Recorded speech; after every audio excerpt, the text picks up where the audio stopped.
Page 13. Description and Presupposition.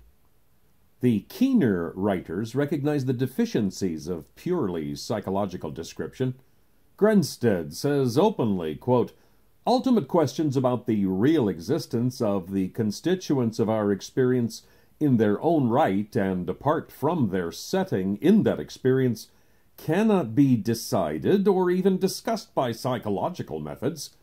Psychology cannot even choose its own objectives, which are selected by the psychologists on the basis of values of which psychology can give no complete account." Unquote.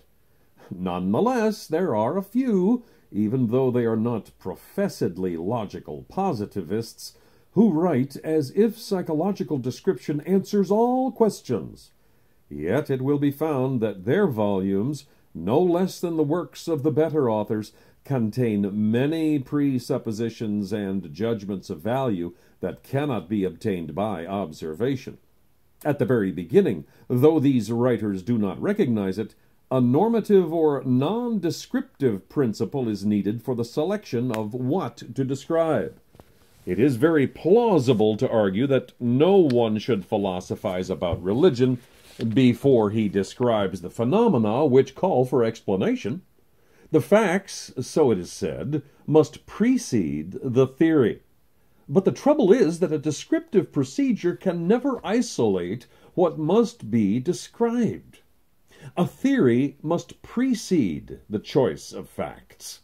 Pure description could never decide to place the emphasis on emotion rather than on intellection. According to the vague popular connotation of the term, religion is a most complex phenomenon. Some religious services are quite emotional, and the people shout and sing, stamp on the floor, wave their arms, and act in a most undignified manner.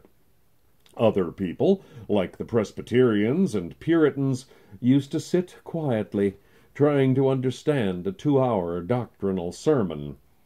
There are groups also, both within and without the sphere of Christendom, who limit themselves almost entirely to an elaborate ritual, and still others equate religion with social service.